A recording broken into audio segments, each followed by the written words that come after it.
Thank you, everyone who is here in person, and thanks everybody watching us. It's kind of amazing that we have now so many people say they follow us online, live or later. So welcome to everybody who's active on such a wonderful summer night.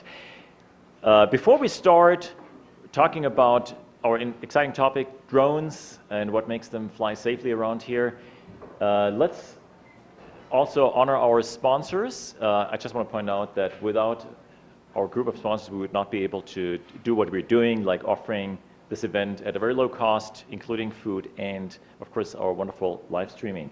So, Tim, you want to share who's our sponsor tonight? Absolutely. We definitely want to thank our sponsors for this month. A few of them have been long-term sponsors: New Leaders, Clear Capital, Holland and Hart. New Leaders, Robert is here, he's with New Leaders. They're a software development company that can streamline business processes, create superhuman employees, basically anything you need to kind of automate or streamline your business. And if anyone knows any Ruby developers, I know Robert's always looking for really good senior level Ruby developers, so wanted to get that out there. So thank you, New Leaders.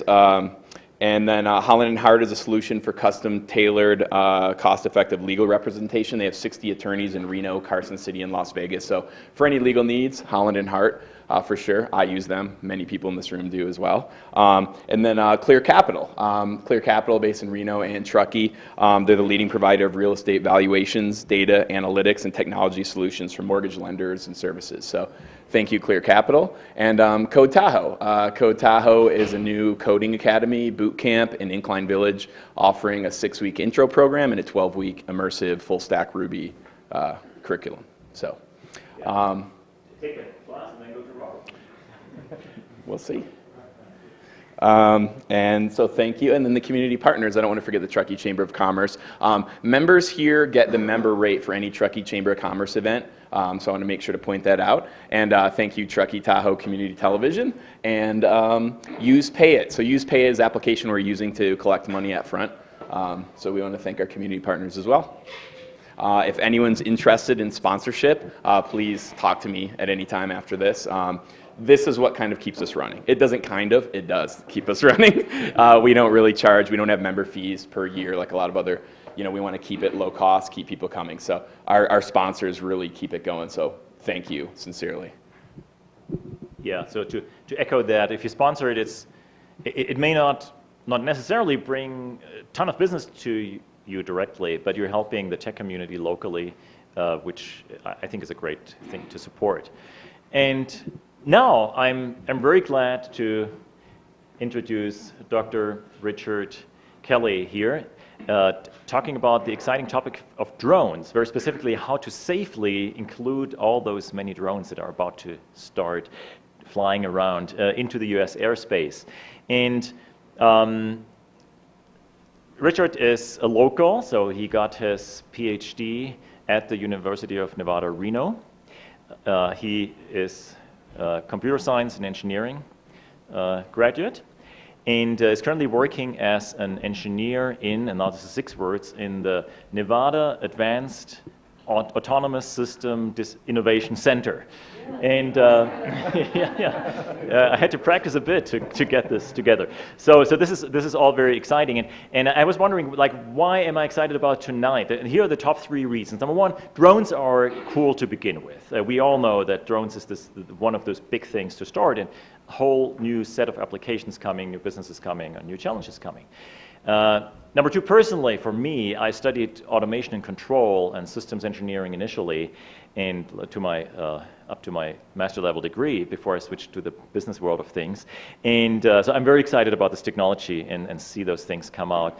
And number 3, I think it's a great connection in 2 interesting ways to last month's speaker. Last month, Dr. Graham Kent talked about a system for early detection of wildfires. And you may wonder, so what does that have to do with drones? And here are 2 things. If you have followed the news, the most recent wildfire we had was the Trailhead Fire that brought us some smoke.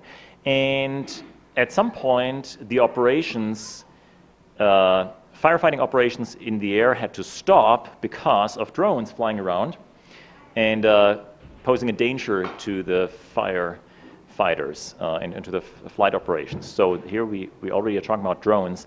And the other thing is, I start thinking about it, if you had some really heavy-duty drones, and I just asked, like we are talking about 50, 100 pound and maybe more in some constellations payload, how about combining those early detection systems where you find a fire while it's really small, and then have some strategically placed drones who check out the fire and then maybe even drop some fire retardant right away before it becomes a serious fire.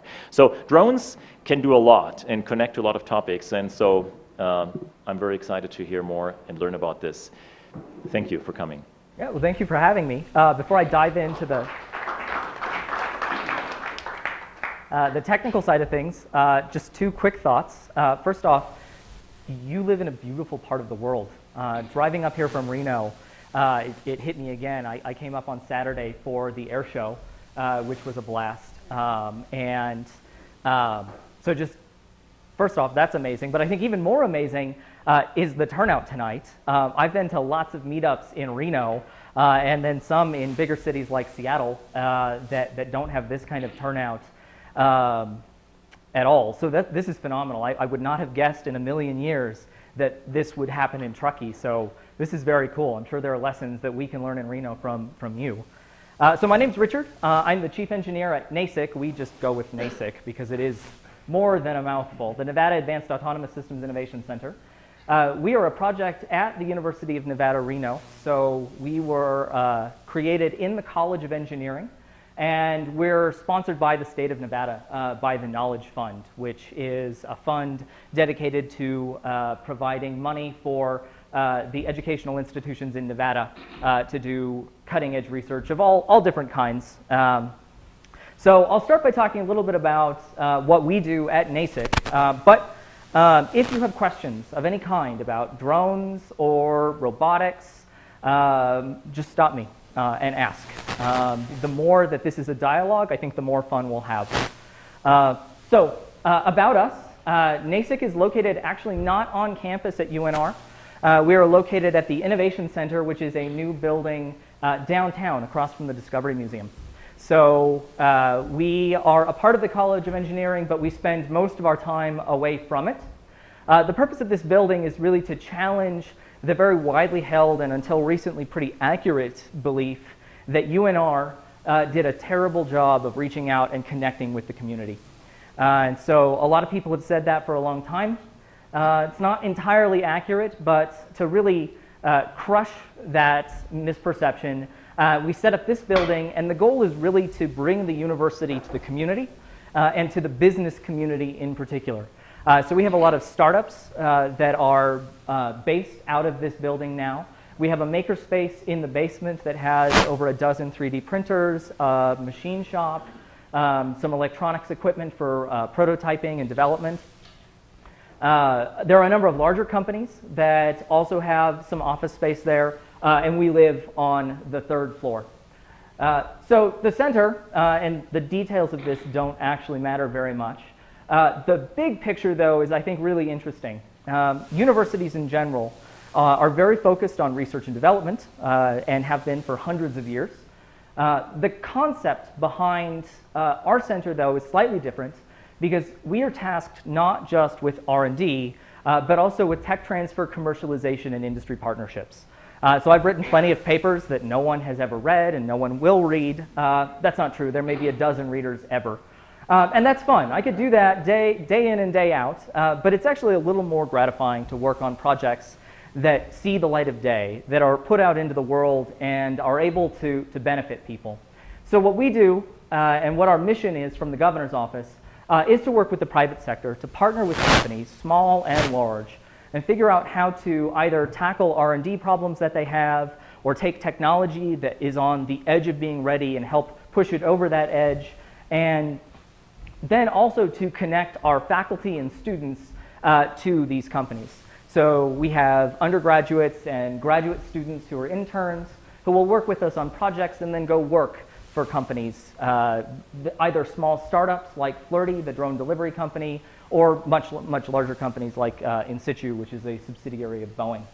And so our mission is actually kind of different. And I think it's been really exciting. It's definitely an experiment. And so far, I think it's actually working rather well. So we work with lots of different faculty. So we work with a number of hydrologists. We have flown missions over geothermal power plants in central Nevada to measure all kinds of things about those. We work with the cooperative extension. Agriculture, of course, is highly relevant to tonight's topic of drones. Geography and anthropology, we've flown in central Nevada with archaeologists to get better pictures of ancient rock art that is very hard to see otherwise. Engineering, we work with all of the engineering faculty, and then business. We work with a number of different companies. So Flirty is a company that moved here from Australia. Drone America is a drone manufacturer. I'll talk a little bit about them and show you some of their cool platforms in a little bit. And then Alaska UAV is based out of Reno, believe it or not. And they build a very large helicopter, impressively somewhat scary helicopter, the kind that could easily take your head off. And so they have been building those for a while and actually have been working with NASA on some pretty cool projects involving that technology. And then AboveNV and Skyworks are two smaller Nevada companies. We also work with the Nevada Institute for Autonomous Systems. That is a group that is a part of or an extension of the governor's office. And then we have a number of partners in the area, the Airport Authority. I'll talk quite a bit about NASA because most of my work actually centers on the problem of air traffic control for drones. And then economic development groups, because at the end of the day, if this stuff isn't improving the community of northern Nevada, we're not doing our jobs. Are you working with U.S. military such as NAS, Fallon, or Nellis? So we're not working with Fallon just because of the restrictions on the airspace. It's pretty challenging to work closely with that group. We're not working directly with Nellis, but the business director for our center came out of Nellis. He was a commander down there and at Creech, and we're working with a number of individuals who fairly recently were down there. But not much directly with the military right now. In a previous life, I actually did social robotics, and so that is the area that studies trying to give robots social skills. And all of that work was funded by the Office of Naval Research and had a lot more military connections. Because it turns out if you can make a robot that understands human intentions enough to say please and thank you, you can also build systems that can track and target threats and mitigate them. These days it's primarily NASA, our government connection. So we've done a lot of flying. Nevada is one of 6 FAA test sites for unmanned aircraft. At the beginning, a couple of years ago, it wasn't entirely clear exactly what that meant. In the past year and a half, though, things have really crystallized, and we've been able to accomplish, I would say, quite a bit. So this was the first flight in northern Nevada under the test site COA. So one of the things I've found starting to transition into aviation is that people in aerospace really love acronyms, and the FAA really loves acronyms. So a COA is a certificate of authorization, and if I just start talking about some acronym without explaining it, just stop me, and I will be happy to explain it to the best of my ability. So a COA is essentially permission to fly. So the status quo up until fairly recently has been that if you are a hobbyist, if you are flying purely for recreation, just for fun, you're good, you're fine. You can do that in the United States. You have to follow some rules that basically boil down to common sense. But if you're a company, or if you are a researcher at a university, and you take the same aircraft and you go fly it as a part of your job, or to make money, that is strongly frowned upon by the FAA. Against the rules, they will tell you that you absolutely under no circumstances can do it without a special permission. One of the most flexible special permissions is a COA, and that is what Nevada has through the governor's office that allows the state and public entities that are a part of the state to fly more or less freely. We can fly basically anywhere in the United States as long as we stay under 400 feet AGL above the ground. as long as we stay away from airports. So the exact distance we have to stay away from airports depends on the kind of airport it is, but basically don't get too close. And then you're good. So this was the first flight in northern Nevada. It actually happened not that long ago. And it was a partnership between Flirty, a drone delivery company, NASIC, my team, and then the state of Nevada through NUANCE. So you can see we're smiling, so the operation is over. And the aircraft is in one piece. So that is a hexacopter, called a hexacopter because it has 6 propellers. Their vehicle has gotten substantially larger since that picture was taken. This was really just to test that all of our processes were in place. Something else I've learned about working in aerospace is that processes are very important. There are many, many checklists, and they're all actually pretty important. And so we were just figuring out what does it take to be able to fly under the COA legally and safely. After that, we were able to fly with many more people and many more aircraft. So this picture was taken on the 17th of November. We had a really big crew out this time. And we were flying at an RC park just north of Reno. So it was perfect for everything that we wanted to do, and in fact, we still conduct a lot of operations there. We were testing the capabilities of these platforms. So you can see that is a much, much larger multi-copter than most of the ones that you'll see pretty much anywhere on the market these days. It's got a roughly 4-foot diameter, and it can carry heavier things like this LiDAR unit, which I will turn on and demonstrate once we get through the slides. What's the payload on that? So no payload. It'll fly probably between 15 minutes and a half an hour, depending on where you are and what you're doing. With a payload, it'll go probably up to about 5 pounds, and your endurance will drop to anywhere from maybe, say, 5 minutes if you really push it and are very aggressive, to 10 to 12. Yeah.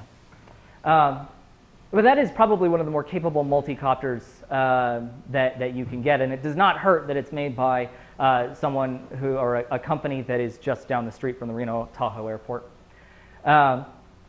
In addition to that, we also were able to start getting some of our scientists up in the air. They acquired some of their own vehicles, small DJI Phantoms, like the one that crashed on the White House lawn a couple of months ago, and we just got them experience flying. Since then, they've been able to start adding much more sophisticated sensors to their own custom-built multi-copters so that they can capture infrared, near-infrared, hyperspectral imagery, all kinds of things that they are very interested in for sciencey reasons that I only sometimes understand. Another important thing that we did that I think is actually one of the more interesting aspects of commercial drone flights or non-recreational flight is we started training visual observers. So a visual observer in a commercial operation is exactly what it sounds like. It's someone who stands there, looks up and watches the aircraft, but then also watches everything else to make sure that there are no aircraft that are not a part of the operation that could represent a threat, to make sure that there are no cars that are barreling towards the ground control station about to hit everyone. So they basically just watch and make sure that the world is not about to come to an end. Sometimes this doesn't matter. At the RC park, it's really very rare for a problem to arise. Though something that does happen is hawks love these things. Really? Yeah, yeah. So when you see raptors circling, any guesses what the proper response to that is? Like if you're flying the drone, what do you do? No, you go up. No, you don't chase it. It'll win. It turns out the answer, and I was surprised to see that this worked, is to climb, because the hawks are looking down. And so almost all of the time, if you climb in the presence of a raptor, it will go about its business, and your multi-copter will be fine. Counterintuitive. What? Yeah, exactly. Counterintuitive, but it worked.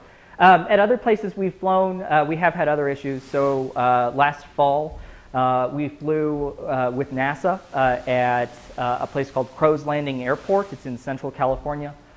We were testing a system that I'll talk about quite a bit. And Crow's Landing is really interesting because it's been abandoned for a very long time. No one ever goes there unless they absolutely have to, except for farmers who use the runways as kind of their own little drag racing area. They race.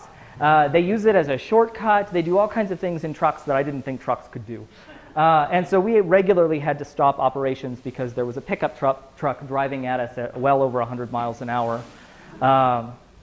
Yeah, amazing, but that is the sort of thing that happens when you're in relatively remote locations, and it's exactly why we train visual observers. So those are typical of the kinds of flight operations that we do. We've done quite a few more. We've flown a number of operations with Flirty. We've flown operations with Boeing, with NASA, a couple of other companies. And a lot of the time, we're just trying to figure out how do we answer some interesting question related to either the platform or some application area. So let me talk a little bit about some of the research we're doing right now. We are building what we're calling the flight arena. We've got a couple of applications that I think are kind of cool that I'll talk about a little bit. And then I'll talk about traffic management and the NUANCE lab, both of which are closely related to some of the stuff that's going on at the Reno-Stead Airport just north of Reno. So for starters, the flight arena.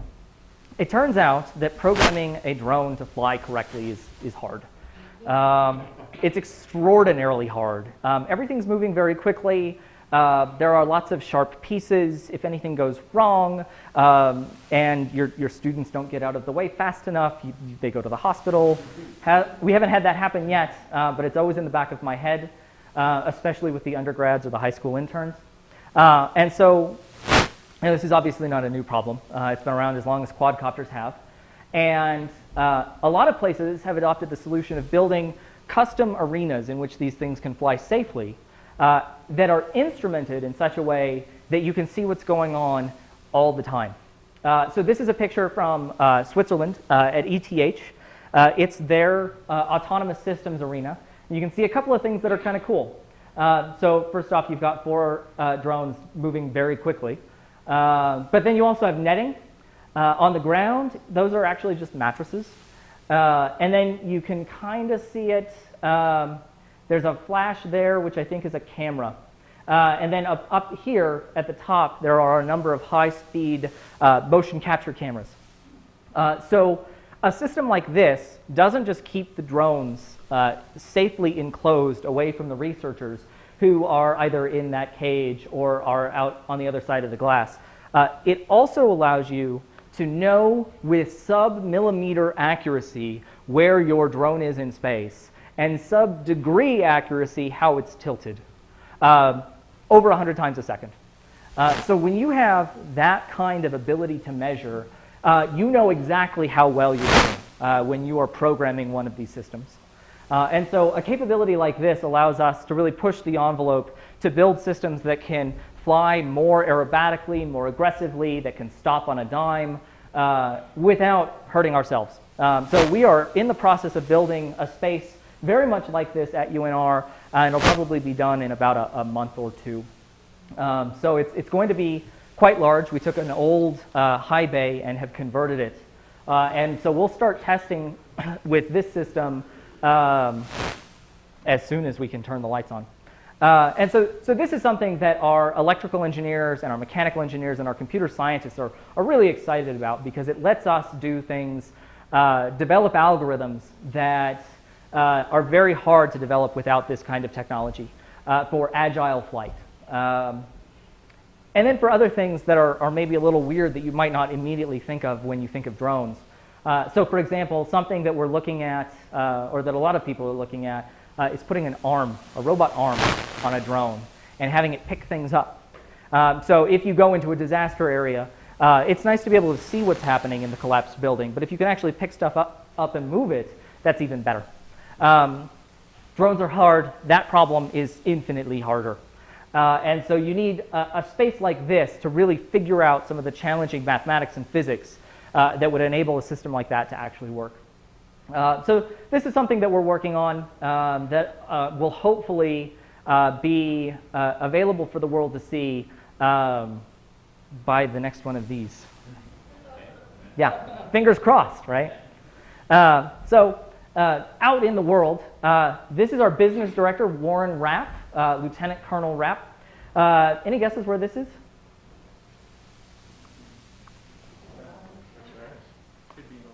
It could be in a lot of places. It is in Mongolia, though. So Warren went to Mongolia. This is a DJI Inspire. This is a standard commercial quadcopter. You can just go to the store and get one of these.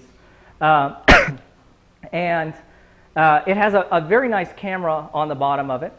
And so we were working with some scientists at UNR and Rutgers and a couple of European universities to fly over a river and look at endangered trout. So the Taiman trout is, I think, the world's largest. It gets to be like 6 feet long, several hundred pounds, could eat me.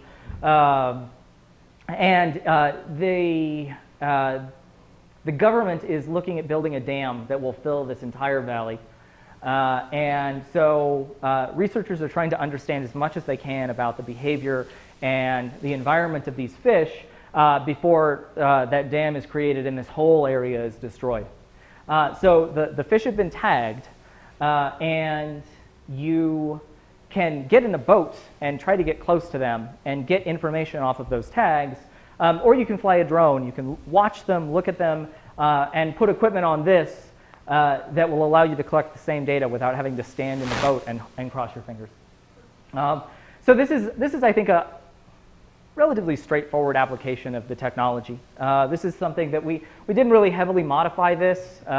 You could go buy this for about $3,000, $3,500, and then you can take it and go do useful things. So the biologists that we were working with thought that this was amazing because you're going from 0 to 1. And so this is kind of cool. But what I'm really excited about these days is air traffic control, something I never thought I would say. It is an important problem. If we want drones to operate in the national airspace system in the United States, we have to be able to control them. We have to make sure that they don't run into each other, and maybe more importantly, probably more importantly, that they don't run into manned aircraft either. And so the air traffic control problem is, to me, I think, one of the biggest challenges facing this whole space today. But before I talk about what's going on research-wise with that, I want to ask, how many birds are there? A lot. So very close. Any guesses? 500, 600. More than that. More. 5 billion. Too small. No. So it's hard to count birds. So the estimates vary from 100 billion to 400 billion birds on planet Earth. Hundreds of billions of birds. How many birds do you notice during the day? A few dozen? So you're paying attention. You're saying the birds in the photo, is that correct? No, total in the world. Oh, so I'm trying to say how many birds are counting in the photo. Oh, yeah, I don't know the answer to that at all. 50, 60, 100? Yeah, total number of birds on Earth. Many, many billions. But we don't notice them. And there are lots of reasons for that. First of all, they don't make a lot of noise unless they want to. How many of you have seen a drone fly? How many of you have heard a drone fly? Yeah, everyone, right? They're really obnoxious. And particularly with multicopters, it's really hard to fix that problem, though there are some things you can do.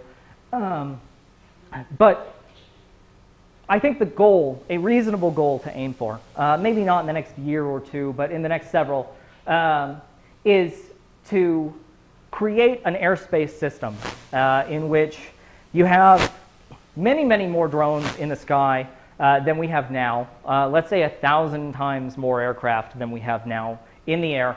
But you don't notice it. It's just like birds. Because the drones that are in the sky don't run into people, they don't run into buildings, they don't run into each other, they don't run into manned aircraft. They just stay out of the way and do their job. And that vision is what the NASA Ames Research Center down in Silicon Valley is working on. So this is one of my favorite buildings in the world. Does anyone know what this is? Moffett Field, Hangar 1. It's an airship hangar. So a couple of months ago, back in July of 2015, NASA held an event here to get as many people together as possible to start talking about air traffic control. And what they've come up with, actually they started working on it a little bit before this, is what they're calling UTM, the UAS Traffic Management System. So NASA's first real efforts towards making the airspace safer for manned and unmanned aviation was this program called UAS in the NAS, National Airspace System. And as you can see from this somewhat busy diagram, it had lots of moving parts. The details are maybe not that important, but you've got aircraft that are talking. There are all kinds of different mechanisms by which aircraft can talk to each other or not. You have problems related to how do you communicate with these aircraft when they're up at 30,000 feet. You have how do you get the drones, like the Icona here, to talk to air traffic control. That is extraordinarily difficult because these are human. That is not. That doesn't really speak English. And then down here at the bottom, you've got precision ag, and then in this tiny little corner, you've got small UAS. So this is an older project, and this is what people thought the world would look like. It turns out that this little corner here has exploded. And these are still hard problems that have not been entirely solved. But these are hard problems that are very, very urgent. Dealing with very, very small aircraft is something that has become a lot more significant as people have realized the potential applications for small UAS. So you've got things like rail surveillance, where you don't want something the size of a 737 flying along the railroad at 100 feet. You've got pictures for sports. You've got aircraft flying over potentially self-driving cars. You have cargo delivery, search and rescue. All of these things are things that could be done now, are being done now. And in some cases, for example, with agriculture in Japan, precision agriculture has been done with Yamaha RMAX helicopters that are about this big for probably, what? You do that in Central Valley I'm sure, yeah. Yeah, robotic crop dusting is basically, I know. Yeah, exactly. Yeah, Down it's in the robotic valley crop they do dusting. Japan's been doing it for like 20 or 30 years, which is amazing to think about. It's still not being done at the scale that Japan is doing it here because of regulations. But yeah, you can see it in the Central Valley. But that's something you do with a small aircraft. You don't do that with a very large unmanned vehicle. So these are all things that could be done now and probably we'll start to see more of in August when the rules change. But they all involve small aircraft. So NASA started this project in 2014. We were actually the first group to start working with NASA on this problem, building an air traffic control system and then testing it. So we flew with NASA at Crow's Landing in the fall of 2015, and we're looking to fly with NASA again to test a more advanced version of that system coming up here in October. So along those lines, as a part of our general work with NASA and the work between NASA and the state of Nevada, we created the NUANCE lab at the Reno-Stead Airport. So how many of you have been to the air races? Okay, so those of you who haven't gone, it's really cool. You get airplanes flying very, very quickly, very low to the ground, and it's pretty awesome. That's at Reno-Stead. It's about 15 minutes north of I-80. How many of you, those of you who have gone to the air races, how many of you have been to Stead at any other time of the year? Fewer. So is it fair to say sparsely populated? Yeah, well, I can't speak to what it used to be, but I can tell you nowadays there's actually a fair amount of general aviation traffic, which is pretty cool. But for a variety of reasons, from the sparsity of the population to the infrastructure that we have, it turns out that this is a fairly ideal place to start doing drone testing. So, like I said earlier, Nevada actually can fly drones pretty much wherever for test purposes. But it turns out that this is a great place to do a lot of that work. So just inside here, we have a workshop area that we're building up. And then inside of that, we have a computer lab that maintains a direct connection to NASA Ames for to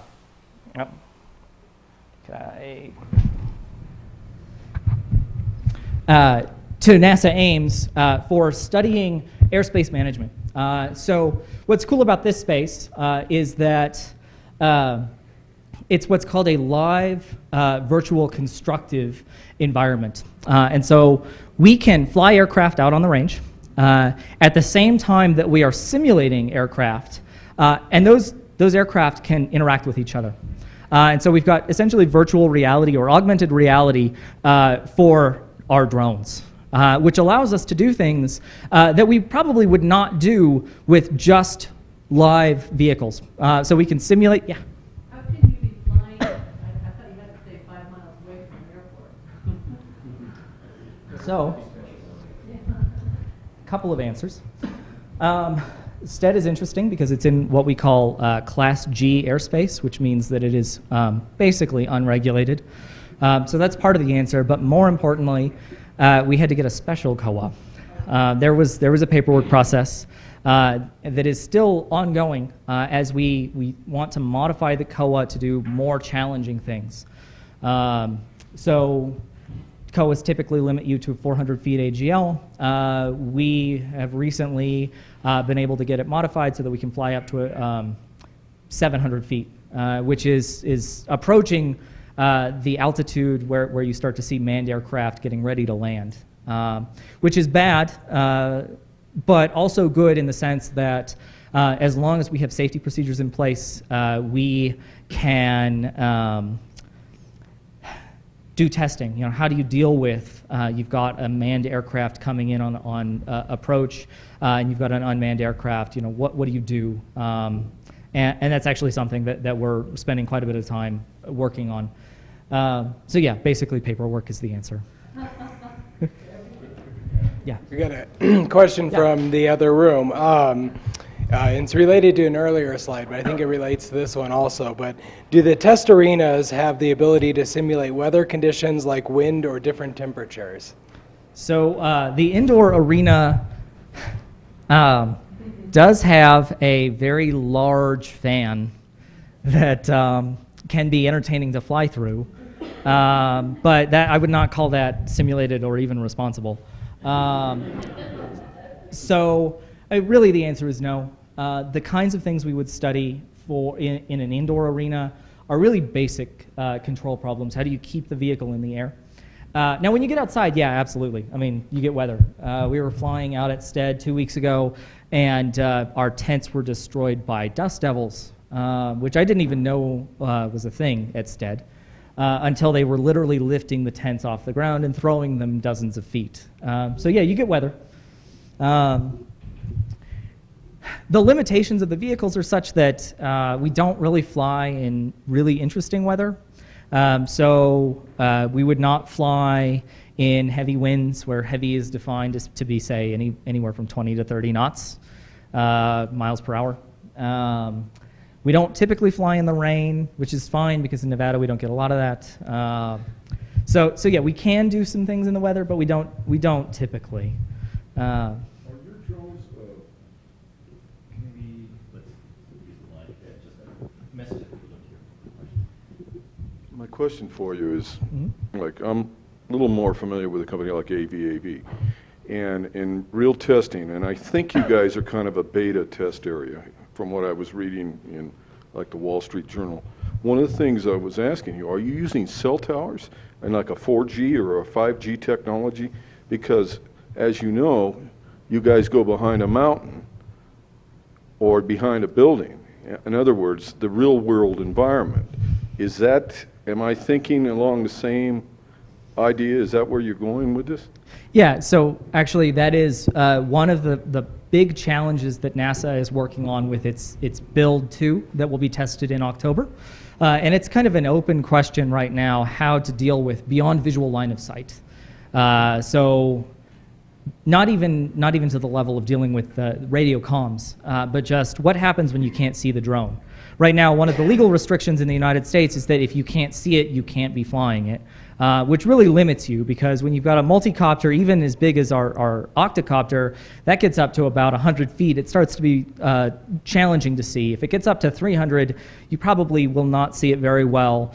And that's straight above you. Now, if you go out a mile, it's gone. You can't see it, which means it's very hard to fly.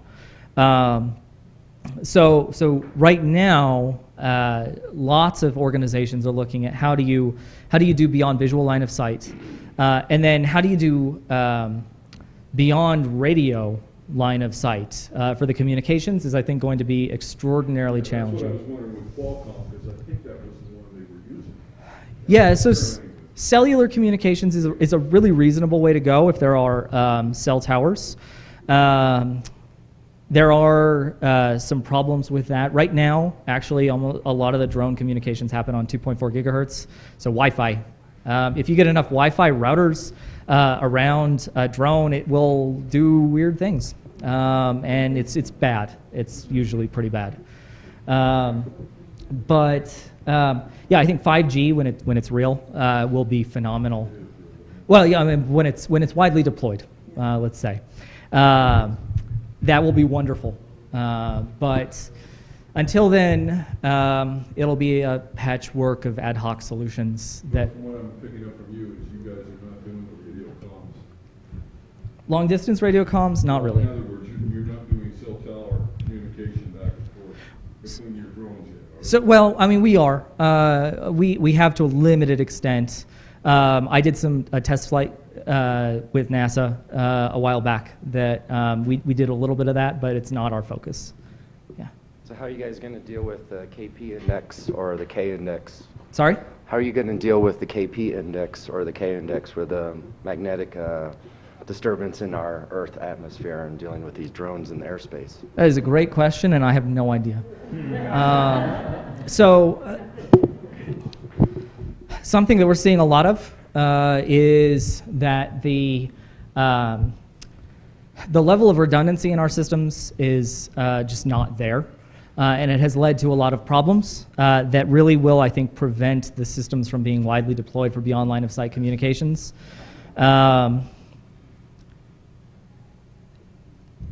The solution, or I think a partial solution to a lot of those problems, would be just add more redundancy in the communications. But for what? It's a tough one. Yeah, but for most of the platforms that we're working with, that's really not feasible. So something that NASA has started to really demand, because we are starting to do this testing that is beyond visual line of sight, is an independent flight termination system. So if your vehicle starts to wander off, how do you stop it? How do you bring it down?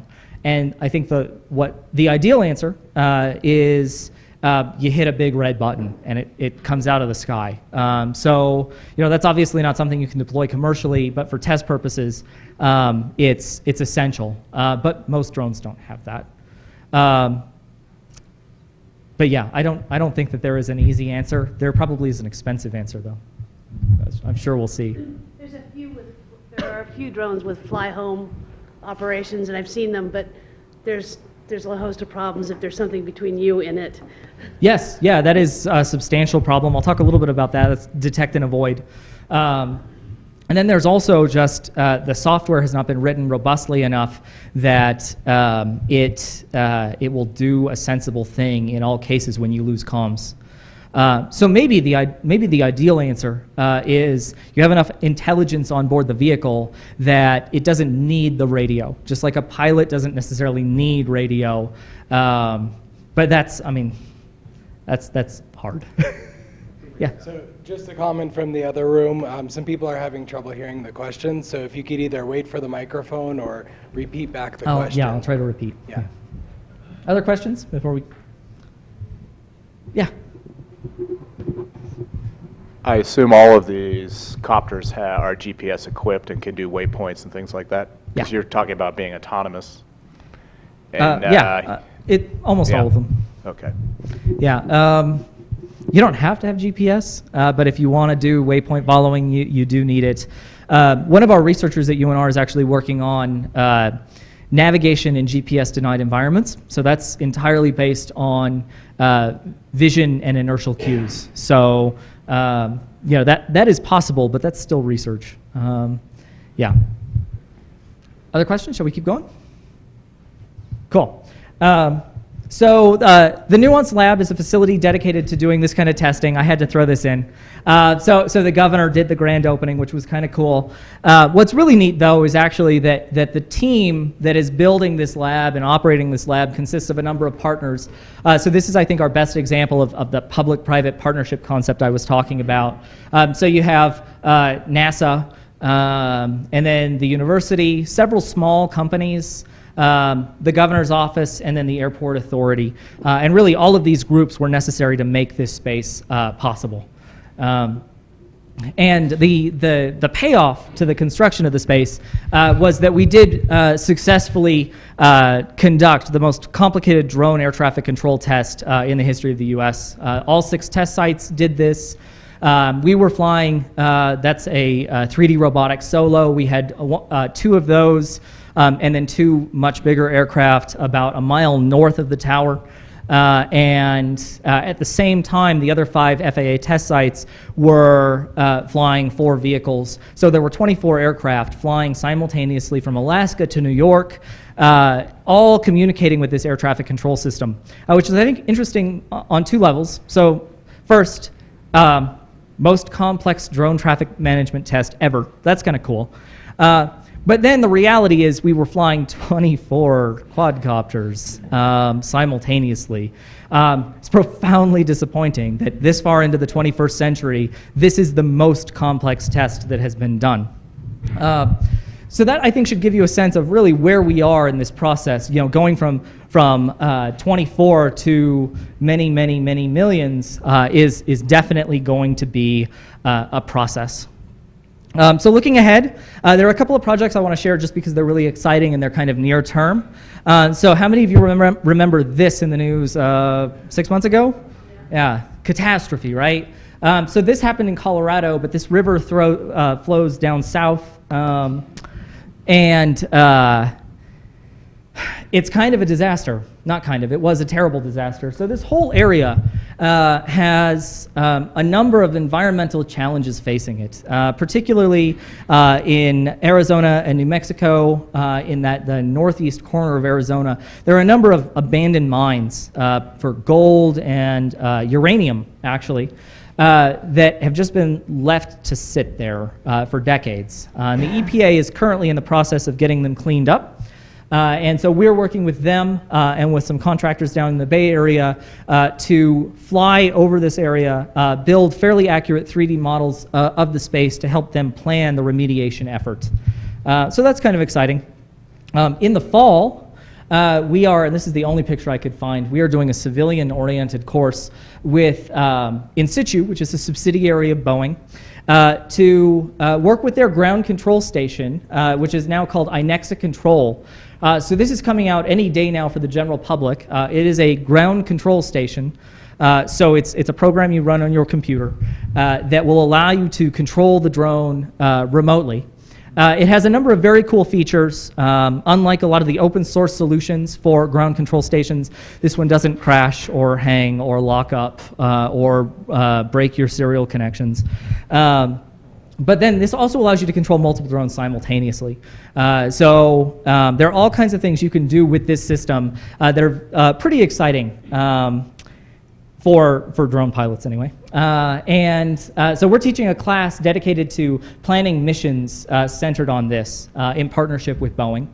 That class will also help prepare for a lot of the new regulations that are coming out.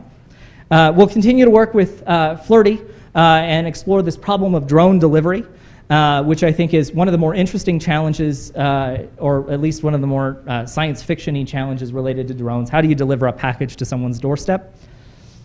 But I think the big thing that's coming down the pipeline is this new set of rules. So I talked at the beginning about how you can't really fly drones right now for non-recreational purposes without special permission. On August 29th, that changes. New rules will go into effect, and you will be able to do all kinds of things that you could not do before. These are a couple of links, and I can make these slides available to anyone who's interested, that explain exactly what you have to do to be able to fly legally come August 29th.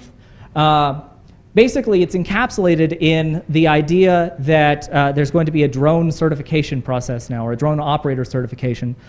So you'll have to take a test. It has 60 questions, multiple choice, on a number of areas related to both the regulations and then the safe operation of the drones. So these draft standards can be found online. They're not quite solidified yet, but you can get a good sense of what's going on. Here are some questions. So they range from this kind of question, where I don't know if the answer is machismo or impulsivity, but hazardous attitudes related to flying, all the way to technical, how do you read an aeronautical chart?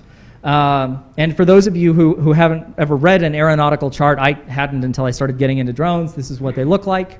From here, you can see that the answer to the previous question is 122.8 megahertz. So this is a sample test that, yeah. I was just going to say all of the slides are going to be made available on SlideShare if you want to use those resources. And we actually had another comment from the other room. That they heard that lifeguards are delivering flotation rings to swimmers in distress. And have you heard of this, and have you heard of any other interesting usages of drones? Especially as related to delivery, possibly. Delivery, yeah. So I have heard of that. It is kind of cool that that's being done. That was actually one of the concepts behind the DAX-8, that octocopter that we have. So it's designed so that it could land on water or operate on the water in general. So it could deliver a life vest. I think that actually has been done over at Tahoe. Other interesting things related to delivery, prisons in one or two instances have had a problem with the delivery of cell phones behind the prison walls. Yeah, and drugs, of course. Yeah. In Germany, they're delivering drugs to remote islands. Legal drugs. Legal drugs. So DHL, is doing the delivery to the remote island. There's a little island where there's a ferry that comes and goes like once a day, and DHL found that in that case it actually is more cost effective to just send a hexacopter over with the drugs and deliver them. Here in the United States, there have been some cartels attempting to deliver illegal drugs. They're not. Up to this point, they have not been super successful with their engineering, and most of those vehicles have crashed before reaching their destination. So, we'll see. But yeah, all kinds of things can be delivered. Yeah. Two questions for you. Are you familiar with the Fire Scout program out of NAS Fallon? No. That the PJs use to rescue pilots, and I've seen this, and I've told Mary from the airport that they will actually drop a dummy in the water at Boca, and they've been flying on UPs right away. And they'll come up and pick that up at night, take it, and go back down. And probably between Boca and there is about 100 miles. Mm-hmm. But a Fire Scout lifts about 700 pounds, and it can. The thing I'm getting at, this is a helicopter that can go into remote areas and pick up an injured person and take them out. My last question, and this is maybe as stupidest question of the night, is if you have drones flying in a city, such as Amazon proposes, and there has been some very interesting things. I've seen the guy that delivers beer in Minnesota, for example, out to the ice huts and so forth. Is the FAA requiring now, if a drone loses power or drops, is there going to be some type of parachute device on these things coming down? So no, that is not currently required. In fact, I don't think that there are any real equipage requirements for the drones under the new Part 107. So there's no safety device on them? Nope. Okay. You're still limited to 55 pounds or less, which is I I think going to help a little bit. But that's a lethal amount if you Oh, yeah. ram on the ground. Oh yeah, yeah. Much less than that can be lethal. I think that the real constraining factor is that operations under Part 107 are still restricted to visual line of sight only, and you're not supposed to fly over people not involved in the operation. So that if you go into an off-nominal condition and the vehicle does start to go down, the likelihood of hitting someone with enough kinetic energy to do substantial damage is somewhat mitigated. It has happened already. Oh yeah, yeah, absolutely. So it's not going to be like an airbag required on a car. Nope. Nothing. No. So at 400 feet, you're saying the limit? Yeah. 400 feet is the legal limit, or will be the legal limit. Yeah, so it still will be terrible, right? And there will be a case where someone is flying recklessly, they lose control of the vehicle, it hits a small child. That will absolutely happen. Just like, car crashes started happening. Right. Yeah, exactly. I mean, so yeah, it will happen. As the technology improves, we will start to see equipage requirements.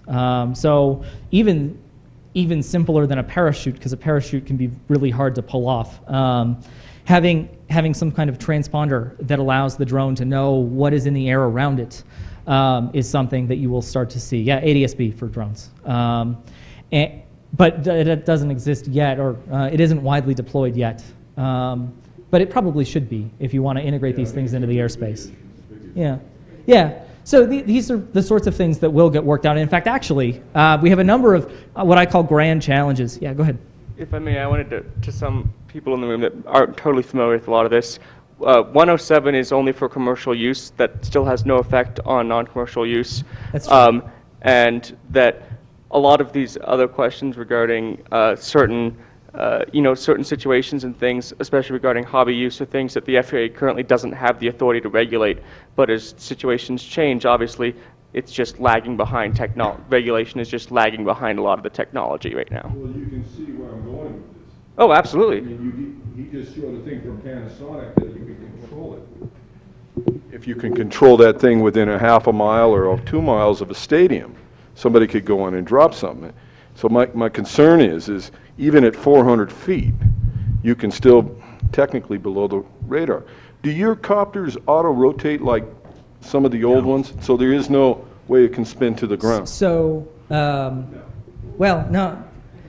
For sufficiently small multicopters, quadcopters even, it is technically possible to lose a motor and continue to operate with just 3. It's kind of cool. It actually spins about a center axis and will allow you to perform a controlled landing. The reason that a lot of the commercial vehicles are hexacopters is because you can lose a single motor and continue to fly basically just fine. So redundancy. Yeah, so it's redundancy in the actuation, and that helps. Sorry about that. And I think it's equipage. It goes back to you look at what you want to accomplish, and then if you are doing a mission or flying, and you're a startup, for example, you look at the requirements and you plan accordingly. And that I think will actually probably help with quite a bit of some of these issues as we're just beginning to move into the real world of drones. Yeah. So, sorry, there's a couple of questions I missed on the Facebook page, but so the first one is, should drones be required to have built-in kill and or return to base switches that firefighters and other emergency responders and others can use to clear an airspace in order to preserve safety? You get the idea. So, clear this area, switch that emergency personnel can use. And then the other one was, should drones be required to periodically transmit a unique ID registered to the owner of the drone? So we have to register all of our vehicles for non-recreational use. You have to register your drone. That's just how it goes. We used to have to go with the system that manned aircraft use. So I got tail numbers for my quadcopters. So there were N numbers, like you see on pretty much every manned aircraft in the United States. I'm fine with that. That's cool. It's a little bit of a heavy burden to go through the paperwork that you have to send to Oklahoma City and get back. But the FAA implemented an online site, and so that works just fine. Is that's a visual system, or that's like something that people So- can read with a transponder, or? Yeah, it's a sticker. But in the real world, with a small vehicle, that doesn't really help too much. An electronic system probably isn't a bad idea. And then for firefighting and disaster response, I think that the situation is probably a little easier than a kill switch. It's you file, or you have a system that allows you as a firefighter to say this chunk of airspace is off limits, and then vehicles just won't be allowed to enter that space. So that is something that the UTM system is looking at, an ability for first responders to interface with the system and close off volumes of airspace. So geofencing type of thing? Yeah, similar to geofencing, but more geometrically complicated. So that as, say, you've got a forest fire, as that spreads in real time, you can update what the system says is and is not allowed. That exists already. It's just it's a pilot's responsibility to avoid. It's a temporary flight restriction. Yeah, that's true. UTM is largely automated, though, and so when I file a flight plan, their server is actually looking at ongoing TFRs, national parks, all of the constraints that would prevent you from flying. And before you're allowed to take off, the system actually says go, no go. And if you have a dynamically evolving situation, it's much better if you don't rely on the human to look up the TFRs, because that doesn't always happen. Yeah, that too. Yeah. So I think there's some really hard technical problems still for a single drone, for many drones, and then just some application areas. So these drones in the near future will carry many, many sensors, very complicated cameras, LiDAR units, radar, sonar maybe. Taking all of that data and fusing it into a single picture is something that is still not really done on commercially available platforms. I can think of one that does that kind of, one or two. Along the same lines, this problem of sense and avoid that we've kind of been talking around for much of the evening is how do you not crash into stuff? So with manned aircraft, it's relatively easy. You've got someone in the vehicle looking around. For unmanned aircraft, you don't have that. At best, you may have a camera that is beaming down analog video that you get to kind of see what the drone sees. The FAA does not think that is enough, though, and so a lot of researchers are looking into how do you build in the collision avoidance systems that will allow these things to fly even if they don't have radio communications of any kind. So that is a hard problem that is being actively researched across the globe. And then related to that, like we've talked about a little bit, beyond visual line of sight. How do you fly when you can't see it? You can do that now. But there's a very good chance your drone will not come back. So with many drones, traffic management, I think, is going to be a hard problem for a long time. Drone-to-drone communication, I think, will be something that becomes very, very interesting in the near future. So pilots can talk to each other. They can say, hey, there's bad weather, avoid it. And drones really can't do that at all. So there are researchers who are currently working on that from a number of different angles. A lot of that's still fairly academic, but the idea of V2V communication is something that I think will be important, not just for ground vehicles like self-driving cars or connected cars, but for aerial vehicles, and then for aerial vehicles talking to stuff on the ground as well. And then some of the things that I think are just generally interesting. Mapping and navigation are still hard, or are hard again. So we mapped the world a while back, and that has worked reasonably well for a long time. But the reality is that our maps are not quite as good as we need them to be for autonomous systems to really function safely and effectively in the world. And so a lot of systems are mapping the world again at a higher resolution with more details that will be useful for drones, for self-driving cars, for the humanoid robots that we will all see before we die out in the world doing interesting things. And then kind of related to that, data pipelines. So if you're thinking that you want to somehow be involved with drones from a commercial perspective, I think one of the most interesting problems to solve is how do you get all of the data off of the drone and turn it into a product that people can use. This is something that is mostly done in a relatively ad hoc fashion right now. There are a handful of startups that are trying to solve this problem. The Google for this space has not come about yet, at least I don't think. And so figuring out how to take ridiculous quantities of data that you can collect from a drone fairly quickly and turn it into something that has value is, I think, going to be a pretty cool problem to tackle. Human factors is how do you make this stuff usable? It's something that is a problem that most people underestimate. And then lastly, bigger and faster. So I know we have not solved any of the problems that will allow small drones to actually operate in the world, but people are already starting to say, how can we get bigger drones, more capable drones that can carry a 100-pound payload, a 200-pound payload. Drones that can carry people is something that people are talking about seriously now. I don't know if I would get into a gigantic octocopter, but some people think they might want to do that. I don't know if you see this article in The Economist.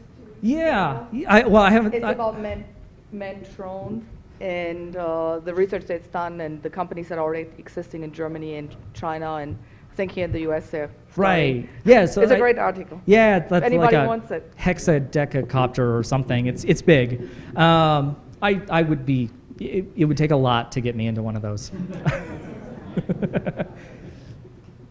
And so that's actually all I've got in terms of slides. You've been great in terms of asking questions. You can continue to ask questions while I plug in the LiDAR. So detect and avoid is something that we're really interested in for aerial vehicles, but UNR is also starting an autonomous car program that is starting with, we're building a self-driving golf cart for campus that will deliver mail on the UNR campus. One of the sensors that we are going to be using to ensure that the golf cart does not run into our undergraduates is this LiDAR unit. So I'll just put that up on the screen while we continue to chat about drones. The same technology they use in ports now, where they follow certain routes. Even Amazon, I believe, uses that technology. Probably. In other words, dedicated robotic routes, I guess, would be the answer. So that's part of the answer. I think that the problem with that is that if something dynamic happens, you need to be able to, again, detect and avoid. And so this is a sensor that will enable that for both aerial and ground-based systems. I have a question. There's tons of research done and money spent in research about self-driving cars. And I think conceptually these are very similar problems. Mm-hmm. Of course, it's two-dimensional versus three-dimensional, but on the other hand, cars have a lot of other interesting problems, like a lot of cars driving very close to each other at relatively high speeds with passengers. And so I would say they're probably equally hard. And is there a way or process already to leverage all that research and the learnings and the software and the technology that's coming out of that research for drones? Yeah, so this should load. Yep, there we go. Yeah, almost all of the research that went into developing autonomous systems prior to drones getting interesting is at least in some way applicable. So my education was in ground-based robots and humanoids. So, think C-3PO. But a lot of the dynamics and the technology that enable drone flight are identical to what you would need for humanoids. So there's a substantial amount of overlap. And then in terms of perception, the sensor technology is very similar. So this is a system that is really useful. No, the university doesn't like it because insurance, which is actually probably one of the harder problems related to drones and autonomous systems in general, that does not have an easy solution. So this is a system that we're going to use for drones. and for self-driving vehicles. So this is an overhead view of the room. You can see the walls, and the curves are actually the ceiling. So if I rotate, you can see yourselves. So I can be moving back and forth.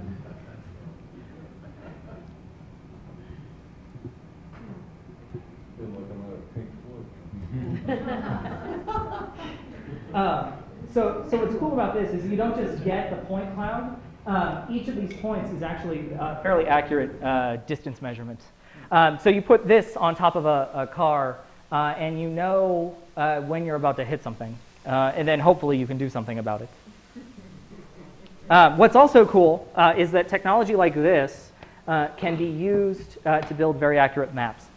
So that's a single point cloud. It's updating pretty quickly, but you can take a set of those clouds, say as you move around, and integrate that into a single gigantic point cloud that gives you a very good sense of the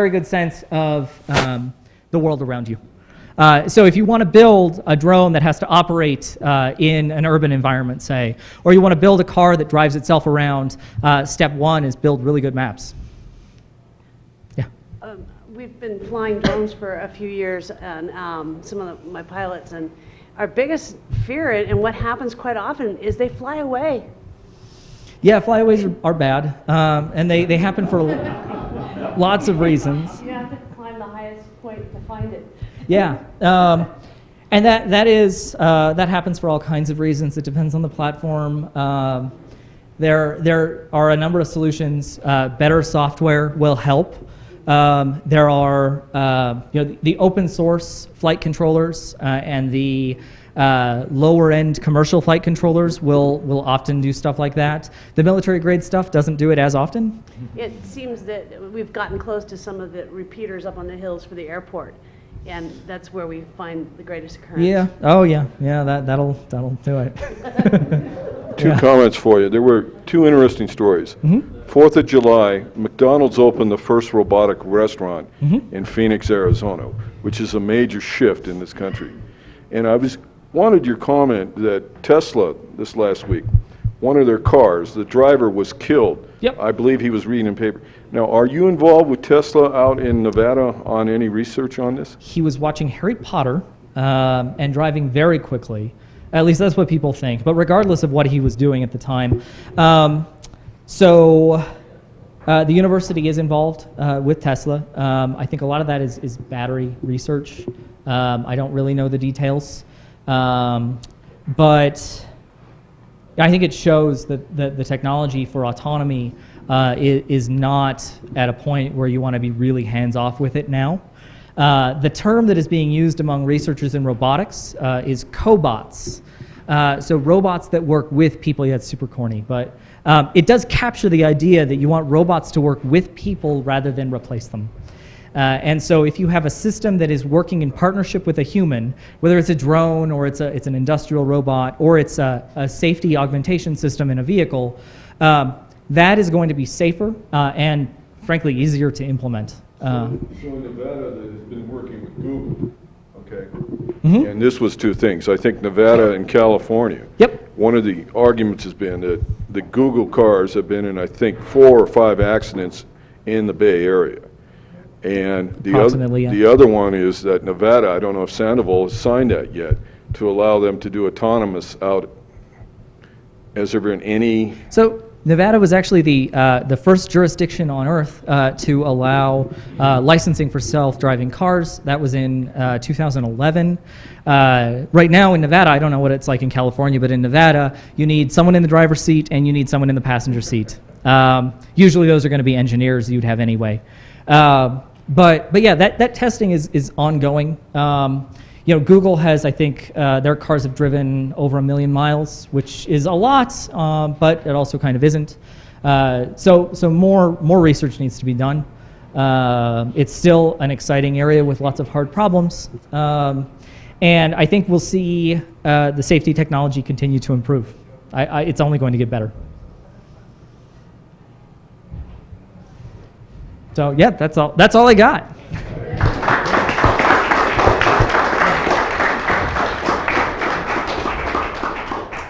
Thank you. I'm not sure we should feel safer on the road or in the air after this talk. So maybe we should have another talk about traveling on water. Maybe that is safer.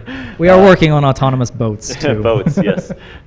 So thank you so much. Yeah, thank you for having me. I'm excited about all those problems that we still need to solve. That's cool. Exciting research challenges. Thank you. Thanks.